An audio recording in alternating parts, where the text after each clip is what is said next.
So, matter never exists at all. Matter is how it appears to us, and it is not how it exists. That's why the esoteric schools teach us that matter is matter aspect of spirit, and matter and spirit are two states of the same existence. Just as we have steam and ice block, in between we have water. Three states of the same existence. There are no two existences in this creation. No two existences. There is only one existence, which is manifest as two and then the three. So, what we call matter is only matter state of spirit. Don't be confused that spirit is God. The total is God. No aspect is excluded in him. God is a principle of inclusion, whereas human intelligence is a principle of exclusion. Intelligence.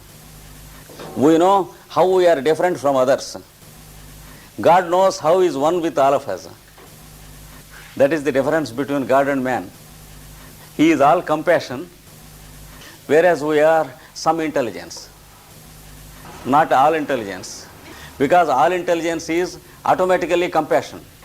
So, the total is God, and spirit comes down as matter, and matter goes up as spirit. In between there is water, and the first aspect is called the path of descent. The second aspect is called the path of ascent.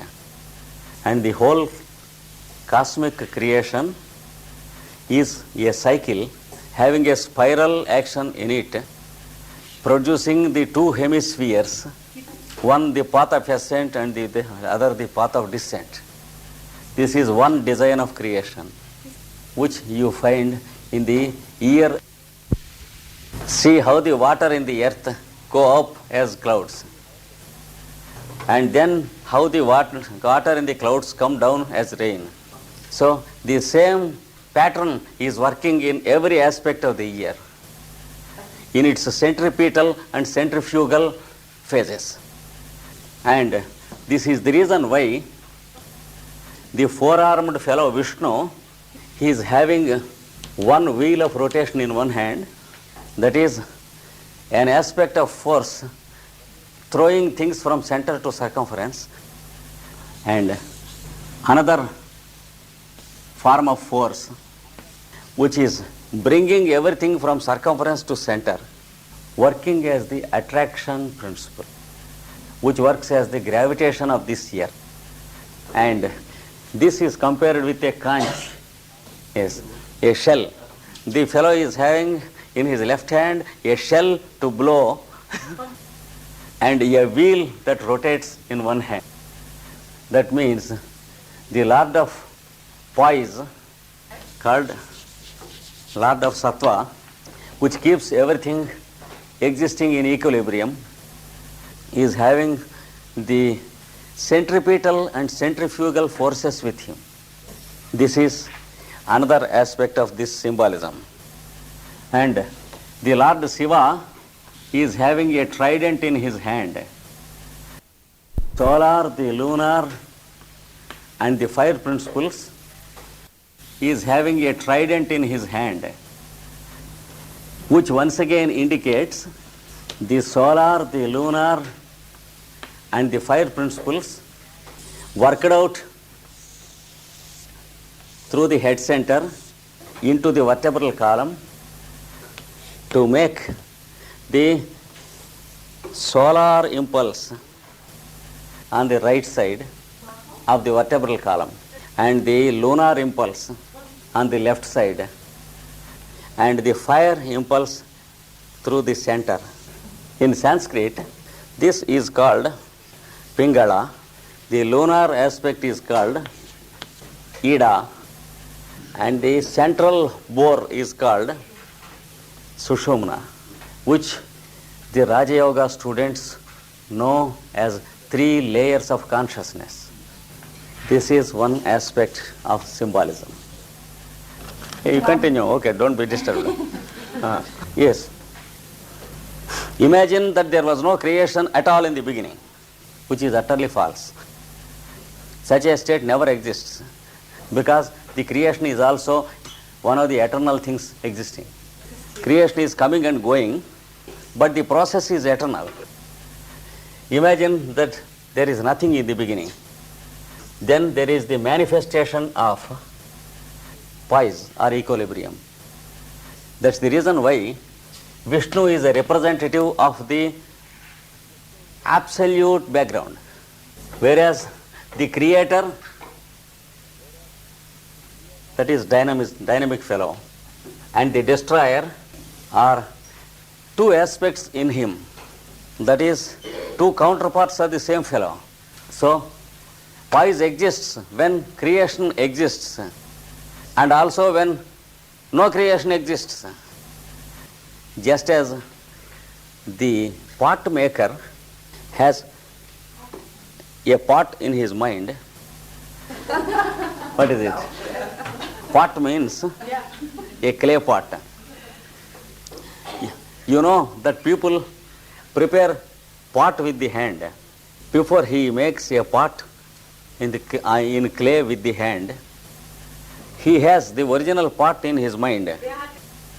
And that pot exists with him after the pot is made here, and also before this pot is made here, and also after this pot is broken. The model in his mind exists before and after the physical pot. Similarly, Vishnu aspect exists before and after the two other aspects. These three exist as principles in Vishnu, and they come out as creator and destroyer from Vishnu. When they go into him or dissolution, it is called the eternal seed. When they come out, it is called the germinated tree of creation. That's why Vishnu includes the background also. That's why the space is called the body of Lord Vishnu. In the symbolism, he is described as having a blue color body. That means space is his body. Now your doubt is clear? Yes. Yes. Yes. Yes. The Brahman is beyond creation and destruction. That is the eternal background. Whereas Vishnu is the eternal periodicity. That is the periodicities of creation, which are also eternal. Yes. That is, when the creation is there, it is a change. So every aspect of creation is temporary and not eternal. But the total phenomenon is periodical, that is coming and going like respiration. But this periodicity is eternal. So the background and Vishnu are Vishnu himself. That means the periodical phenomena and the eternal background are eternally periodical. Yes, that's why to help us understanding, the background is called Narayana, the philosophers called Parabrahman, and in many names Sadasiva or Mahavishnu. This can be taken as the standard name of the background. And the three aspects are called Trimurti. So this Narayana is the background, who exists as Vishnu in creation and in dissolution, who exists as Brahma while creating, and who existing as Shiva while dissolution taking place. So the background is Narayana. Yes, please. Yes. Yeah. Yes. It is the light produced by the spiritual practitioner. It's it's the light of consciousness. Yes. What is third eye, he asked. The third eye is the light of consciousness, which is continuously produced by the yogi. It is also called the light of Antahkarana in the Tibetan books. Any huh? Time to stop? Yes. Good. Thank you. Compound symbols, which are also called emblems, the explanations of which are in the form of little stories called allegories. Allegories. And the scriptures are full of such allegories. Those who know how to approach the scriptures can know the special technique and the science of these symbols. And others understand the scriptures in a blind way, like cock and bull stories, just like the students of history and archaeology understand the scriptures. They are among the most foolish stock of scholars, especially the research students of history who have spoiled thousands of pages writing about scriptures, writing nothing except nonsense. The best example being Fraser, who has written the volumes called The Golden Bow, as a bow. Yes, he has written as many as 12 big volumes, and he has learnt almost all the details of all the world scriptures to write that book. But wonderfully enough, every page is a big nonsense. At the same time, there are students of esoteric schools maintaining the tradition from generation to generation till today, who know the real teachings of the scriptures and their stories.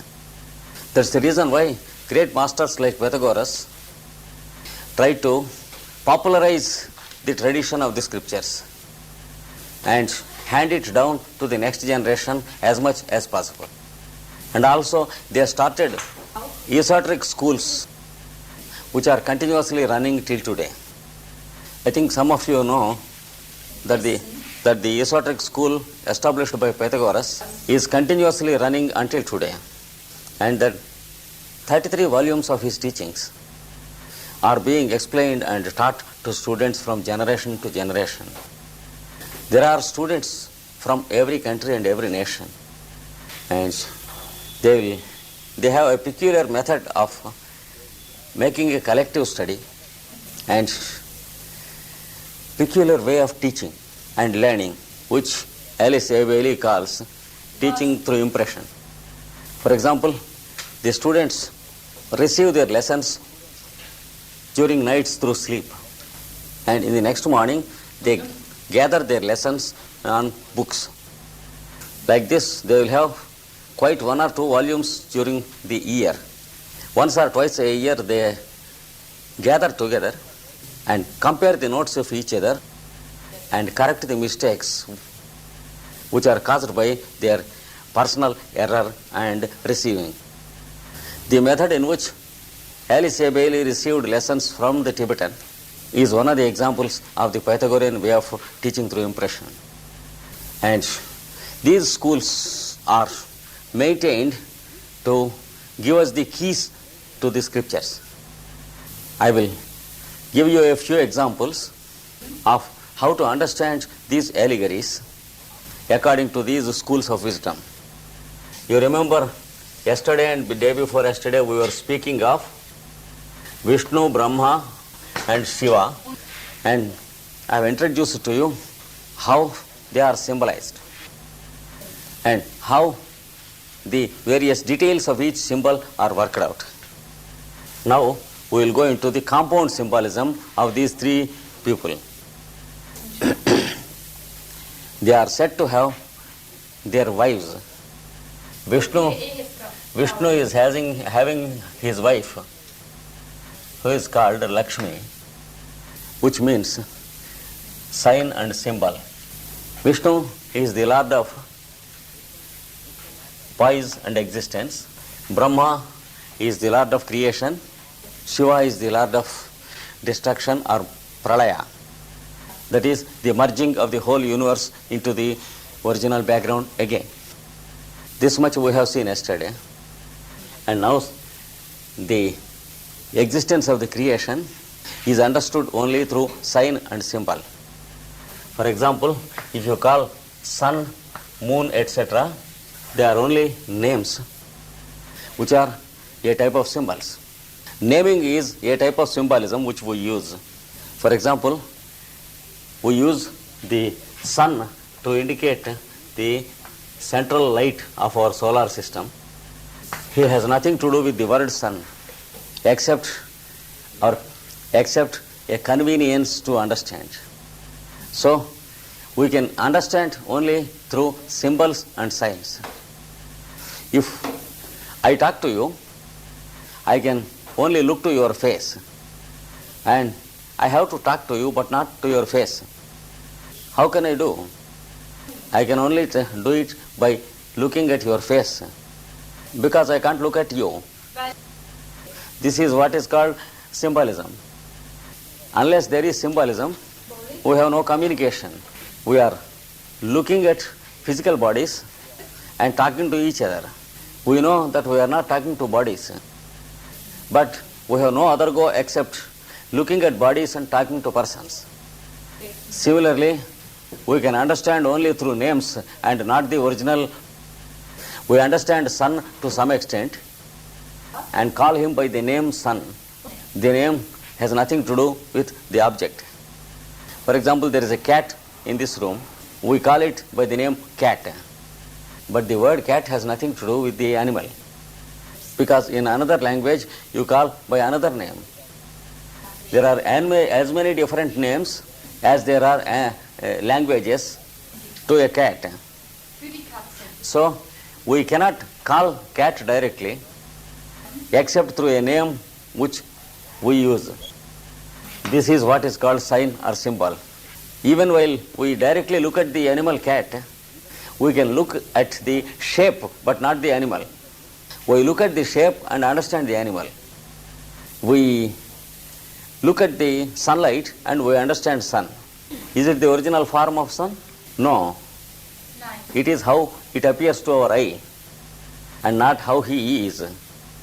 The sun is not a globe in his existence, but to our eye he appears like a globe because our eye is in the form of a globe. This is how we can understand, and better than that we cannot understand. That's why we use sign or symbol. I will give you another example. I say there are 10 people in my room. I use the word 10. It has nothing to do with the number because it is only a word. And also sometimes we write like this. This is also not a number, but a figure which represents a number. So this is a figure of a number. This is the name of a number. Neither of them are numbers.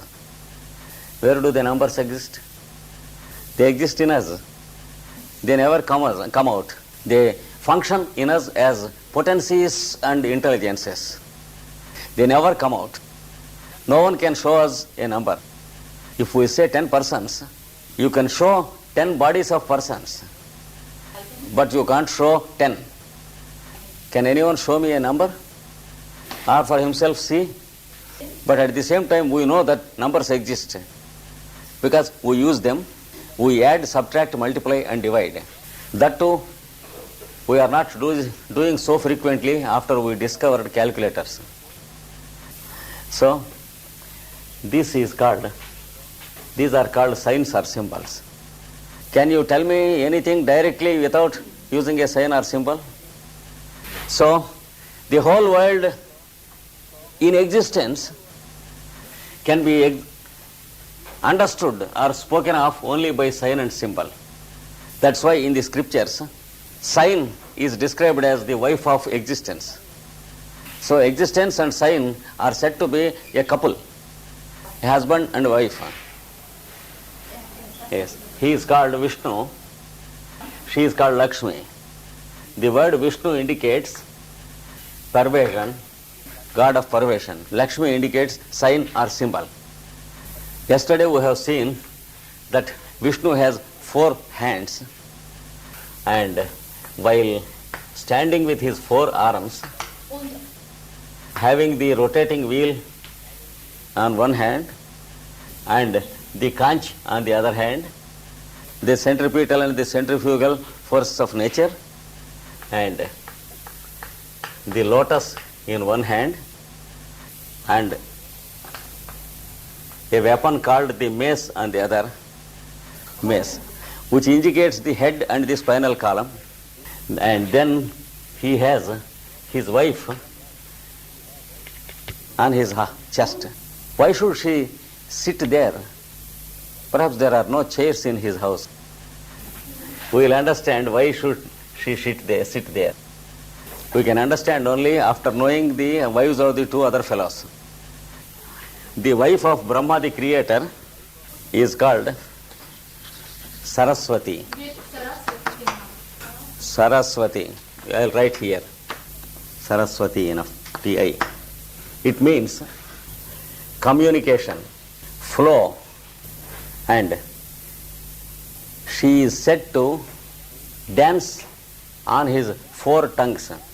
You remember, Brahma the creator is having 4 heads, the 4 cardinal points, 4 faces. So she is dancing on his 4 tongues as the word uttered in 4 stages of its utterance. And the wife of Shiva is called Sati, also called Shakti. Sometimes in English it is written like that, meaning power. Here the first ray is represented as a lady, and she exists as half of Shiva. Left half of Shiva is Shakti. So the 2 fellows exist in one body. They require only 1 ticket when they travel in the aeroplane. Yes, it's economic to invite them. So one lady sits on the chest of her husband, another lady dances upon the tongues of her husband, and a third lady occupies the left half of her husband. Poor male fellows. In this creation, males are docile and females are aggressive. We will see what it is. They are not really aggressive, they are very kind.